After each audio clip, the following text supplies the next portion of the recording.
So after refueling the coolant and the oil, which we did not get on tape, my bad, we're gonna hit it our first time turning it on. Go for it.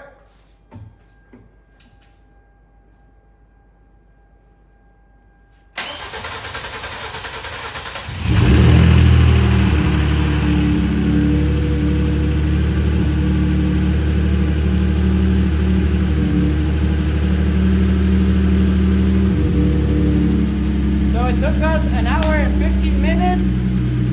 If you add the time it took us to put the coolant and the oil in, add an extra 4 to 5 minutes to make it an even hour, 20 minutes or so that we took to put this engine in. But right now we're just bleeding the coolant. We're gonna make sure it's fully bled. There's no air bubbles or anything. And then the car will be good to go to drop it and drive it out. Boom.